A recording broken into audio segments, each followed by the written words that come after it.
Fechar aqui, projetar de cá. Aí qualquer dúvida que vocês tiverem agora, vocês tirar o fone. Vocês coloquem aí no chat que eu vejo aqui na tela, porque quando eu gravo aqui pelo celular eu não escuto, porque tá gravando aqui pelo microfone.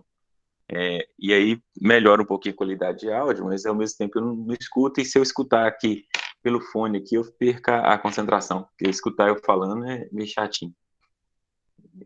Não, eu falo assim, gente, não que seja chata tudo que eu falo, mesmo que alguns de vocês concordem e achem, mas assim, é necessário, né? Estudar, aprender. Mas eu tô falando com vocês mais no intuito de falar que é meio complicado ficar falando e ouvindo eu falando ao mesmo tempo, eu perco a concentração.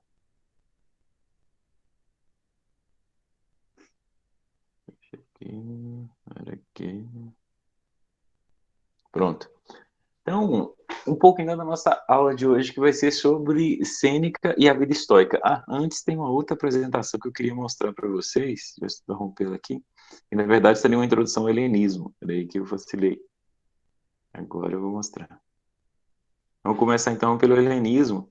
Então eu acabei terminando a aula muito cedo justamente por isso, porque eu comecei só pelo o estoicismo e a aula ficou muito breve. Então vamos começar um pouco pelo helenismo, que aí já dá uma contextualizada para vocês. No final a gente abre para a gente poder estar conversando. Ótimo. Aqui. Vou deixar aqui. Ainda tem que escutar quando alguém quiser entrar. Aí. Aí.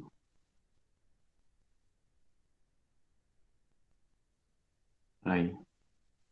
Vocês estão me escutando, gente? Sim. Beleza. Bom, então um pouco sobre a aula de hoje. Nessas 3 semanas que nós vamos ter pela frente, eu vou estar apresentando para vocês um pouco sobre a ética estoica, depois sobre a ética de Sartre e depois sobre a ética kantiana. Vai ser meio que assim, nesse primeiro bimestre eu vou estar trabalhando, relembrando com vocês os tópicos relacionados ao pensamento ético de alguns filósofos, para que vocês possam aplicar na vida e possam também refletir sobre o que e qual seria o comportamento mais adequado para a nossa vivência em sociedade. Por que trabalhar esse tema? Esse tema, geralmente, ele é muito relevante para a nossa sociedade atual, que exige que as pessoas tenham sempre um comportamento ético. Para quem vai fazer Enem ou vestibular, também serve muito para fundamentar e amparar vocês na escrita de textos, sejam eles redação, dissertação, sejam eles em questões abertas, às vezes em algum concurso que vocês forem fazer. Sempre a ética vai ser cobrada de vocês, porque ela é uma dimensão essencial no mercado de trabalho também. Então, por isso que a gente vai relembrar um pouco, nesse primeiro bimestre, nesses aspectos complementares, um pouco esse papel e essa importância da ética na nossa vida contemporânea ou cotidiana. Bom, sobre o helenismo. O primeiro tópico que é apresentado é um pouco essa conceituação do que o helenismo é e de onde ele surge, brota, né? O conceito de helenismo. Esse conceito foi elaborado pelo historiador alemão John Gustav Brusser, que explica a interação entre cultura grega e cultura asiática. Basicamente, um elemento importante para a gente entender como o helenismo vai ser uma busca pela felicidade, ou uma filosofia grega diluída, mais simplificada ou simples, acho que essa seria, a grosso modo, uma definição assim, bem grosseira do que seria o helenismo. Porque o pensamento de Platão, Aristóteles e Sócrates é um pensamento bem complexo. Os helenistas, que são também gregos, eles meio que diluem, tornam ele assim um pouco mais acessível. Seria a grosso modo seria assim a mesma coisa de a gente pegar um conhecimento assim bem primário para que as pessoas para que elas pudessem ter acesso a isso no cotidiano. Vamos pensar tipo de sessão da tarde, pra vocês entenderem assim, não é uma coisa muito elaborada, complexa, mas é uma coisa assim mais água com açúcar para que as pessoas possam ter acesso, o maior número de pessoas possam ter acesso. A filosofia grega ela é complexa, ela exige maior abstração, exige que você seja da elite. Já a questão da filosofia helenista, não. É para o dia a dia, para o cotidiano, para o comum. Um importante ponto é destacar essa figura de Alexandre Magno, Alexandre o Grande. Uma vez que ele conquista toda a Grécia e, consequentemente, a Ásia, ele conquista todo mundo conhecido até então. Ele implanta essa cultura grega para todas as pessoas, para que as pessoas possam ter acesso. É, bom, para quem é cristão aqui, seria a mesma coisa assim. A, o helenismo é a mesma coisa da pregação que às vezes se faz no domingo, seja na igreja, seja no culto. E a cultura grega mais aprofundada seria aquilo que a gente estuda na catequese ou na escola dominical. Ali é mais aprofundado, não é? Isso é mais robusto, mais complexo, que exige maior abstração ou maior dedicação. Enquanto aquilo que é pregado todo domingo, vamos falar assim, é algo mais simples, que vai ser acessível para todas as pessoas, para vocês entenderem. Alexandre Grande ele é importante, ele é uma figura marcante nesse período, porque ele vai fazer essa difusão da cultura grega para todos os povos. Sem ele, não teríamos o helenismo. Foi a partir dele que vamos falar assim, a Europa e todo mundo até então, conhecido, civilizado, internalizou esses valores gregos. Então, aí está escrito a definição em negrito. Helenismo significa, sobretudo, esse processo de incorporação. Na cultura asiática, a cultura grega, o surgimento de uma civilização que impactou profundamente a constituição do homem ocidental. É o que nós temos de cultura hoje, que seria a cultura ocidental, ela vai vir dessa junção do helenismo, que ele implantou dentro da cultura asiática, europeia e depois da cultura romana, e do que veio a se juntar com o cristianismo na Idade Média. Então, metade da nossa cultura seria isso, essa base grega que nós temos nos nossos costumes, na forma de pensar enquanto ocidentais. A Macedônia, isso é só para contextualizar para vocês aonde que estava Filipe e o que ele conquistou até então. A gente precisa relembrar um pouquinho. Aqui a tecnologia é bom, né, gente? Que nisso em sala ia ser uma dificuldade danada, mas aqui mostrando para vocês que é bem mais acessível. Vamos pensar que aqui era Macedônia. Aqui, ó, vamos. Quem achou já Atenas aí? Atenas está aqui, ó, um pontinho aqui bem no meio aqui, ó, salvar. Não sei se não estão mostrando aqui, igual mostra para mim, não. Mas Atenas está bem aqui no meio aqui, ó. Deixa eu ver, bem. Ela tá abaixo de Tebas. Oi? Ela tá abaixo de Tebas. Isso, obrigado. Isaías, abaixo de Tebas está aí Atenas, está vendo? Perto de Corinto, perto de Megara, ali está Atenas, só para a gente imaginar que é onde surge a filosofia e aonde está a Macedônia, cá em cima, tá vendo? Alexandre vem conquistar todas essas cidades, as cidades gregas, e ele vai conquistar essas cidades que estão aqui do lado do Império Persa, que ele conquista também o Império Persa. Todo esse mundo conhecido até então aqui, ó, vai ser conquistado por Alexandre. E aí o que ele faz, que é importante, é implantar a cultura grega. Cada povo desse aí que vocês estão vendo, cada cidade tinha um costume, tinha uma língua, tinha modos próprios. Quando ele conquista, ele implanta isso de maneira total para todo mundo, que ele cria um império.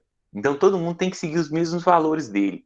A única coisa que ele fez diferente foi respeitar um pouco algumas religiões, mas ele tentava assim uma simbiose.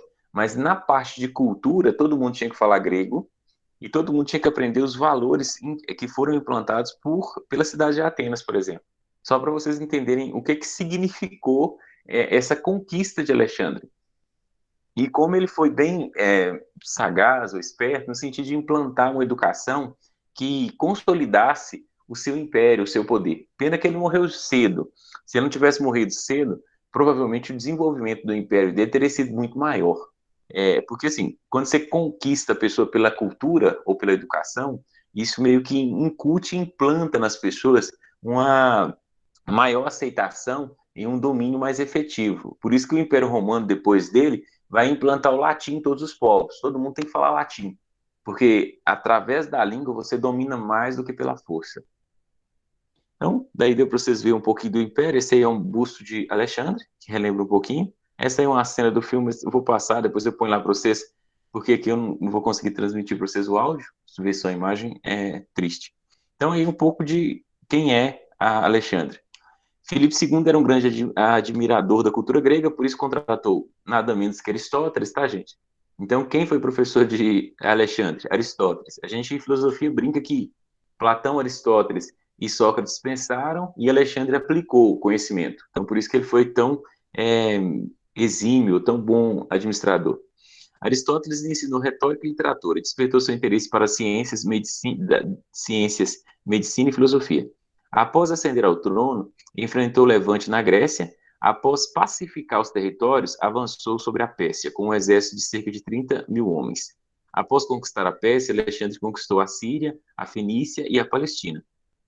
Após a conquista persa, conquistou a Babilônia e alcançou o rio Indo, na Índia. Alexandre era conhecido pelo grande respeito com a cultura oriental. Após a conquista, ele adotou costumes persas e casou com Estatira, filha de Dário III, e com Roxana, filha de um poderoso sátrapa. Só para a gente poder entender que assim, ele tentou, a todo modo, se entrar nas culturas, preservando a dele, mas ao mesmo tempo assim, sem anular as culturas dos povos, tentando fazer um sincretismo. Esse aí é esqueci como é que chama isso aí, bizantino, um mosaico bizantino, em que está Alexandre com seu cavalo, Bucéfalo, e aqui os territórios onde ele conseguiu o primeiro Império de Alexandre, né, e um pouco onde foi passando o seu exército aí para ele poder estar conquistando. Quando vocês olham isso hoje, pela questão dos mares, e aí você vê a Índia, o deserto da Arábia, que aqui vai pegar ali a Síria, Egito, Pérsia, que aqui está próximo aqui do que seria a Europa hoje, que é a Macedônia, próximo ali de Atenas. Então, só para vocês entenderem a quantidade de territórios e onde ele andou, e depois observem as datas, 34, 31, 30, em pouco, 23, em menos de 10 anos, o cara conseguiu conquistar, então, todo esse território. Só para a gente poder entender quão eficaz foi o governo ou as estratégias e o próprio Alexandre enquanto conquistador. Aí ele construiu as Alexandrias, que seriam cidades dedicadas ao conhecimento. Esse é um ponto importante. À medida que conquistava o território persa, Alexandre fundava cidades que mantinham sua organização política e cultural. Essas cidades eram ocupadas por veteranos e jovens soldados que palhavam a cultura grega. Muitas cidades fundadas por Alexandre foram chamadas de Alexandria. No entanto, a mais conhecida ficava no Egito. Com a decadência de Atenas, Alexandria passou a ser considerada uma das mais importantes cidades antigas, em termos culturais. Durante 7 séculos, Alexandria abrigou uma das maiores bibliotecas do mundo, com um grande número de papiros. Durante o período medieval, um incêndio consumiu toda a biblioteca. Na verdade, existiam várias Alexandrias, todas elas tinham no centro uma biblioteca onde se buscava difundir o conhecimento. Assim, essa daí de Alexandria que tem essa imagem, ela representa um pouco esse, vamos falar assim, um centro da cultura que estaria ali à disposição das pessoas para o desenvolvimento daquela cidade. Quem já assistiu Game of Thrones, eles falam que a Cidadela, a biblioteca da Cidadela foi inspirada um pouco nessa de Alexandria.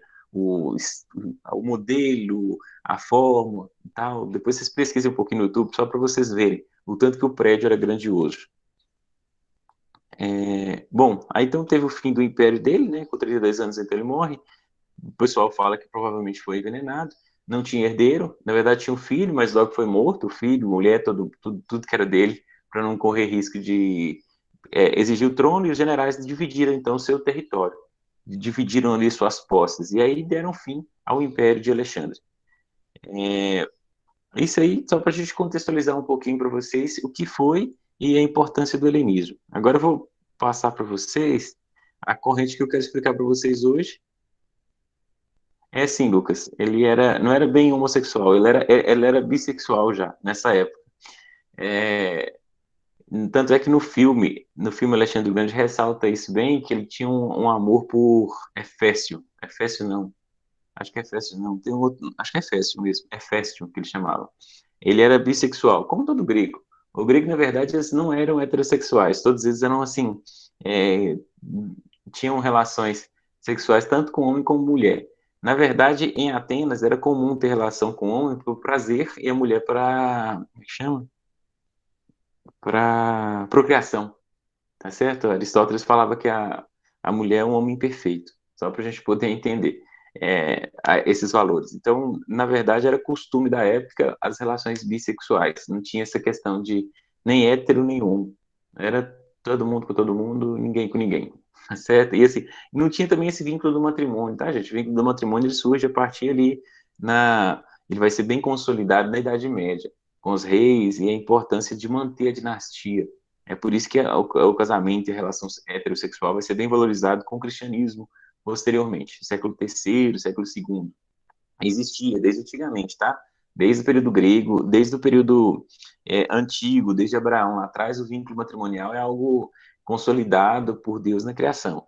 Porém, esse respeito e esse valor que se tem, ele vai ser consolidado bem marcante na Idade Média. Que aí ela vai ser o valor que impera e essas relações vão ser, de certa forma, bem condenadas. Na Bíblia é bem interessante que, para os judeus, por exemplo, a relação homossexual ela é tida como uma abominação, livro do Êxodo. Só para mostrar para vocês que na cultura judaica isso era condenado lá atrás, bem no início, desde Abraão. Por isso que era tido como um pecado gravíssimo, não é nem um pecado, é uma ofensa a Deus mesmo, ao Criador, no sentido de não perpetuar a criação. Bom, deixa eu projetar aqui agora para vocês o outro.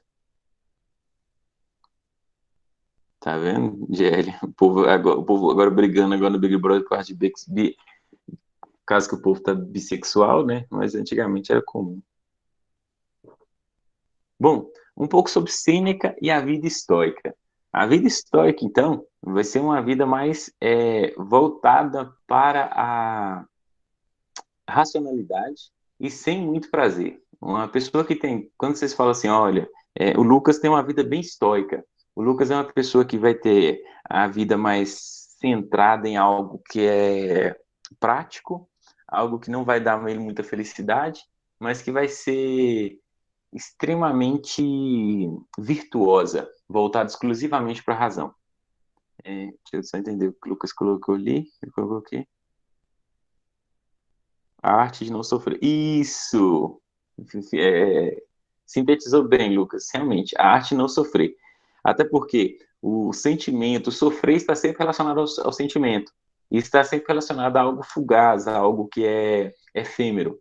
Enquanto que o estoico, ele percebe que, assim, como ele não tem controle sobre tudo, ele não tem controle sobre o destino, e ele não tem controle sobre os acontecimentos, ele simplesmente vai se tornar uma pessoa indiferente ao que acontece ao seu redor. E vai só se importar com aquilo que é essencial. Lembrando, o essencial é o racional, nunca aquilo que vai ser sentido. Por isso que a arte de não sofrer. Parabéns. Falou bem, Lucas. Bom, na sequência, aqui, volta, aqui. Um pouco então de quem era esse senador romano, Sêneca. Nascido em Córdoba entre o ano 4 e 1 a.C., Lúcio Anuelus Sênecas era filho de um grande orador, Anuelo Sêneca o Velho. Foi educado em Roma, onde estudou retórica e filosofia. São dois estudos que eram bem difundidos na antiguidade. Retórica porque todo mundo era político. Todo mundo que eu falo aqui, gente, todo mundo da elite, tá? Uma característica importante desse período, que quem estudava, na verdade, era só quem era muito nobre. Quem fosse comerciante ou quem fosse artesão, que trabalhasse com os braços, essas pessoas só trabalhavam, as pessoas não estudavam não, tá, gente?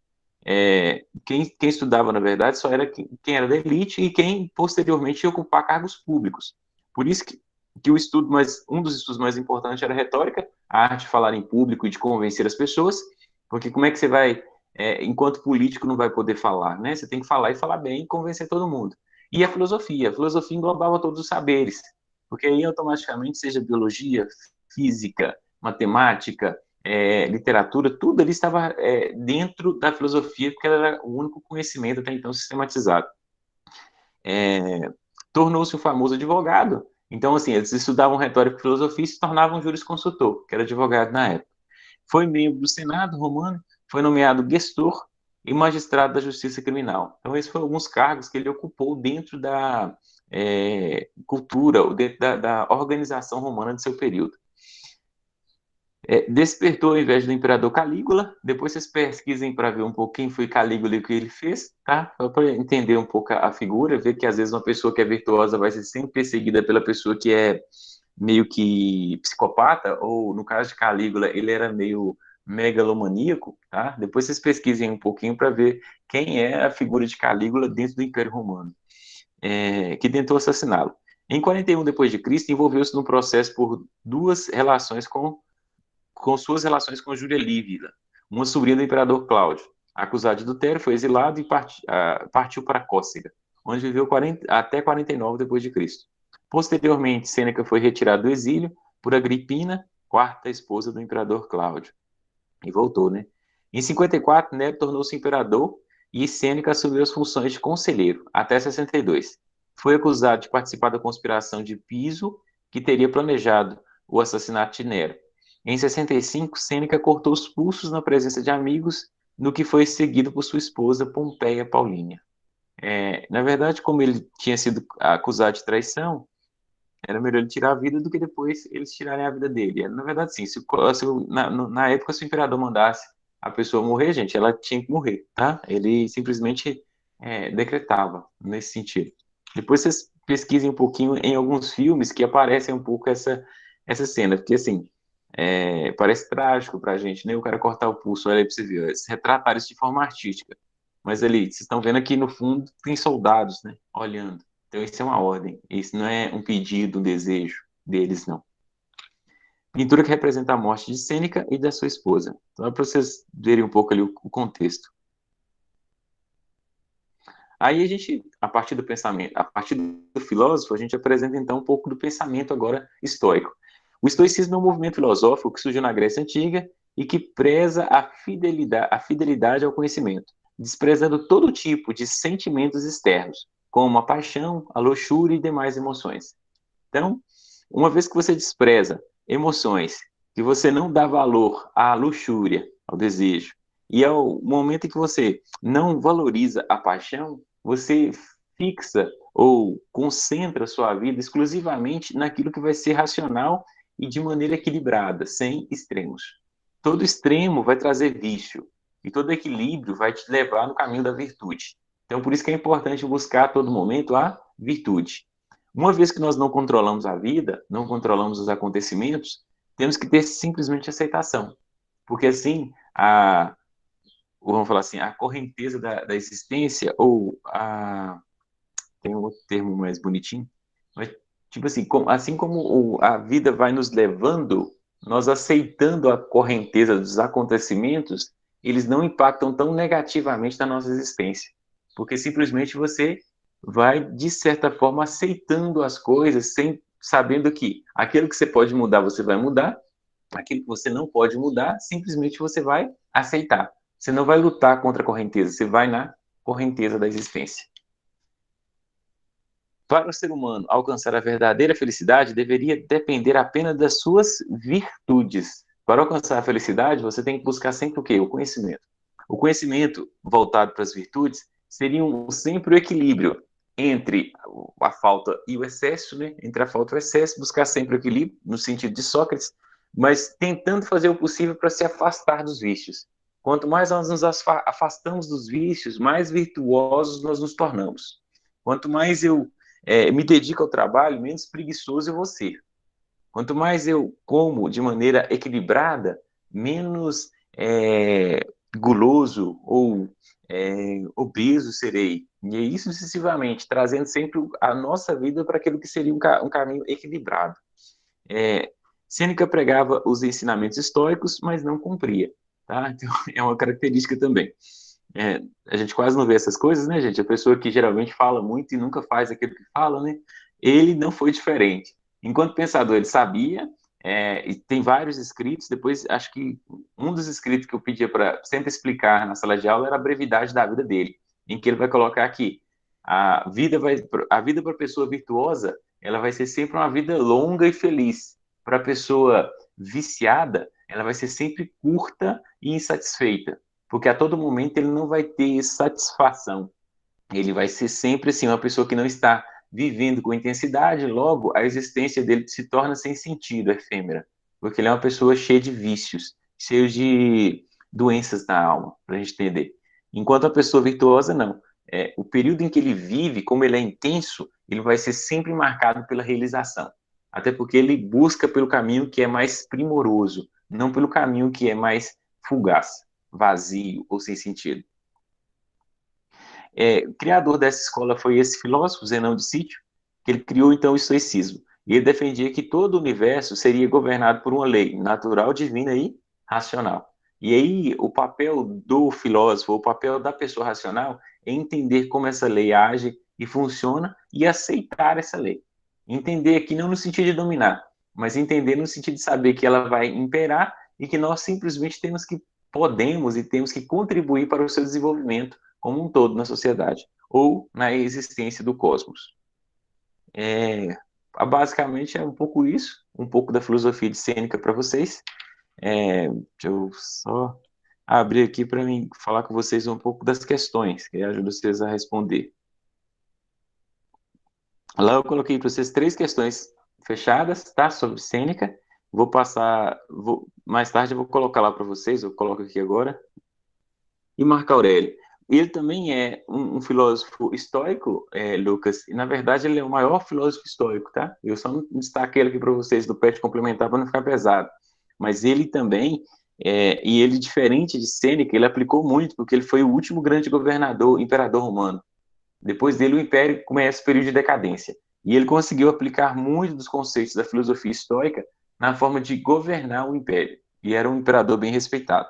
Quem assistiu o filme O Gladiador, ele é aquele imperador que morre lá, que era o pai de Cômodos, tá certo? Então é aquele lá que era Marco Aurélio.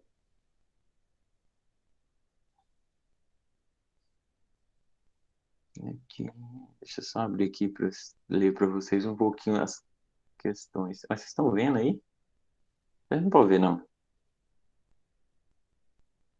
Não, vocês verem a resposta certa, não tem graça, né? Aí, quem é Diagonito, que ele cita no livro? Bom, Diagonito, na verdade, é um cristão, que na verdade tem até a carta de Diagonito, depois vocês pesquisam, vocês, não é Diagonito, não é cristão, não. Diagonito vai ser era um político romano, Lucas, da época. Depois você pesquisa na internet, a carta a Diagonito. Tem um cristão do século II que ele escreve uma carta respondendo esse romano criticava o cristianismo. E ele criticava o cristianismo assim, de maneira muito contundente. E aí, um cristão escreve, então, a carta e manda para esse Diagoneto, justamente assim, dando os fundamentos da fé cristã. Esse é um dos escritos da patrística que muito fundamenta o cristianismo. E ele é bem, assim, rico de detalhes, sabe? Uma carta bonita. Carta a Diagoneto. Aqui. Ele tem até nos livros aqui esqueci o nome. Patrística, vou projetar aqui para vocês verem. Isso aqui é só a título de conhecimento geral mesmo para vocês. Compartilhar aqui, ó. Carta de Agonito, tá vendo? Tem aqui na Epístola de Agonito, na coleção Patrísticas, Santos Padres da Paulus, tá vendo? Mas você consegue achar ela também em PDF. Eu lembro que a gente estudou isso de Patrística. Aqui, ó, só colocar assim, PDF. É um escrito bonito, no site da Santa Sé também tem ele em português. Santa Sé. Ah, não. Esse aqui é o Pato que citou ela lá. Aqui, ó, Carta de Agonitos. Depois você pesquisa ela aí, Lucas, e lê pra você ver. É bem legal. Ele direciona ela a esse político romano na época que criticava o cristianismo. E ela é bem rica de detalhes. Aí, por exemplo, no capítulo 1, exódio significa introdução. Capítulo 2 aqui é a refutação da idolatria, que ele vai falar que os cristãos são idólatras. E aí ele mostra por que não são. Refutação ao culto judaico, que ele vai falar que os cristãos são pessoas que vivem um culto judaico diluído ou light. Ele não vai explicar que não são isso. Ele explica sobre o ritualismo, o mistério, por que os cristãos vivem em torno do crucificado de maneira assim tão mística, e ele mostra. E aí ele termina falando isso, né? Ele fala que os cristãos são a alma do mundo, no sentido de não viverem a violência, mas trazer sempre a paz. A origem divina do cristianismo, a encarnação, Jesus não nasceu, assim, não é o semideus, ele é homem e Deus. A economia da salvação, a economia no sentido de como vai se vindo a salvação de maneira maneira assim, à medida em que as pessoas conseguem entendê-la, abarcá-la e compreendê-la. A essência da nova religião, o o discípulo do verbo, a verdadeira ciência, e aí ele termina, tá vendo? Quem é católico ou quem é evangélico, eu consigo depois a ler um pouquinho, que é um escrito pequeno, 5 páginas, tá vendo? Mas muito profundo, de significado e de sentido. Só para vocês entenderem um pouquinho. Era uma crítica que os romanos faziam ao cristianismo, e ele então acabou fazendo contra os romanos, dando essa explicação para eles. Eu aconselho, assim, uma indicação para vocês, porque é um escrito do século II a.C., segundo depois de Cristo, e um período marcado pela perseguição, por sofrimentos, então ele é bem rico de detalhes, ajuda bastante. Bom, agora só sobre o PET aqui para vocês, cadê? Estou abrindo aqui, as questões, né? Não está lá disponível ainda, tá, gente? Eu vou disponibilizar para vocês daqui a pouco lá na sala de aula, e também vou colocar lá para vocês o link lá no grupo, para a atividade de hoje. São 3 questões que vão perguntar a vocês sobre Sêneca. A primeira vai perguntar a vocês lá, vai dar um textinho do livro A Brevidade da Vida, que fala o seguinte: não temos exatamente uma vida curta, mas desperdiçamos grande parte dela. A vida, se bem empregada, é suficientemente longa e nos foi dada com muita generosidade para a realização de importantes tarefas. Ao contrário, se desperdiçá-la no luxo, na indiferença, sem nenhuma obra é concretizada. Por fim, se não se respeitar nenhum valor, não realizamos aquilo que deveríamos realizar. Sentimos que ela realmente se esvazia. Aí vai perguntar a vocês, né? Tendo como base o texto acima, é correto afirmar que a grande parte da ética apresentada por Sêneca está calcada na aceitação dos valores vigentes da vida em sociedade romana? Letra A. Letra B. Segundo Sêneca, a vida é breve e que temos que aproveitá-la da melhor maneira possível, inclusive com hábitos hedonistas. Hedonista significa prazer, voltar nossa vida ao prazer. Letra C. Podemos encontrar nos escritos de Sêneca a influência da filosofia estoica, principalmente nas regras de vidas desenvolvidas por eles. Essa daí é uma questão de se observar. Letra D. Sêneca desenvolveu seu pensamento sobre os pilares da tradição patrística latina. Aí vocês podem parar aí, porque ele não é patrístico, né? Ele é helenista, então essa aí está errado. Então, mais ou menos vocês já viram qual que está certo. Depois vai ter uma lá que vai perguntar a vocês sobre as afirmações que são coerentes à Sêneca. Uma dica, só uma que está certa, tá?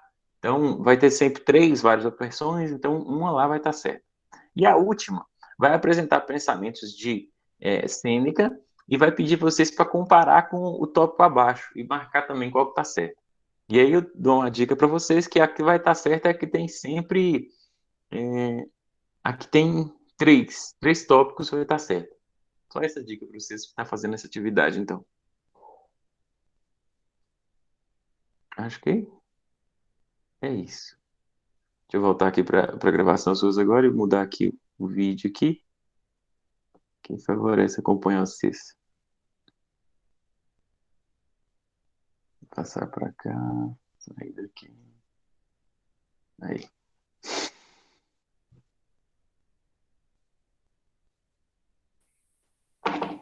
E aí? Alguém com alguma dúvida? Bianca tá ali, seja bem-vinda, não vi ela mais cedo. Igor, tem 26 alunos, a participação tá boa. Controle de presença, deixa eu fazer aqui já.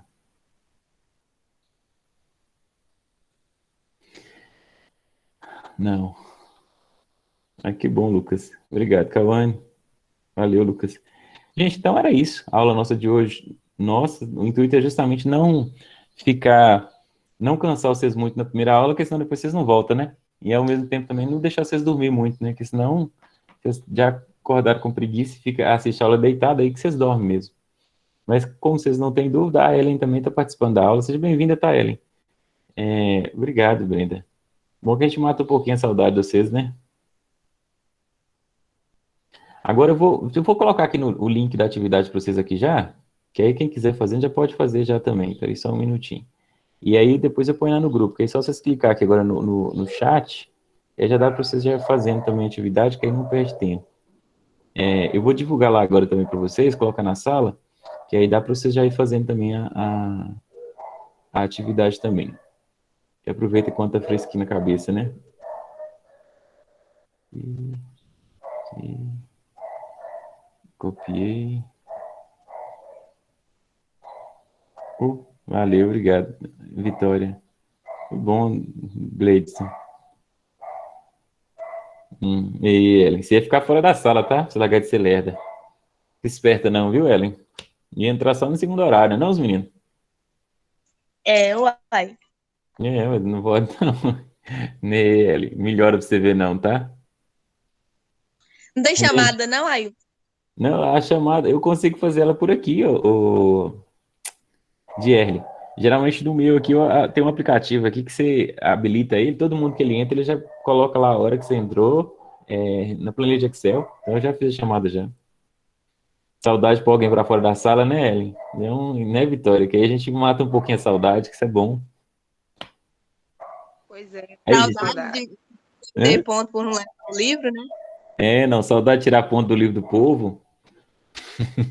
Era verdade. Tá passando de mesa em mesa para ver quem tinha trago. Meu Deus, que desespero. Isso, não, desse jeitinho, Vitória, com um caderninho lá marcando, olhando na cara, ainda perguntando, você não trouxe ainda? Não, não acredito. Verdade, tinha vez ainda que pegava o livro do amigo ainda para dizer que trouxe. Uhum, não, desse jeito, ainda perguntava, se livro é seu, cadê seu nome? Cadê seu nome aqui? Mentira. Saudade, né, gente? Saudade de fazer, de pondo vocês pra fora, olha no livro de vocês, né? Ou tirando nota de quem não fazia a prova de caneta, né? Não, Ellen. Ellen, a maioria de vocês não sabe, não. A gente tem que contar nessas coisas. Vocês acreditam que a Ellen, gente, conseguiu tirar 2 totais e ficar zerada? Eu lembro. Não, 2, gente, assim, primeiro e segundo trimestre, a pessoa fazia a prova lápis e perdia a nota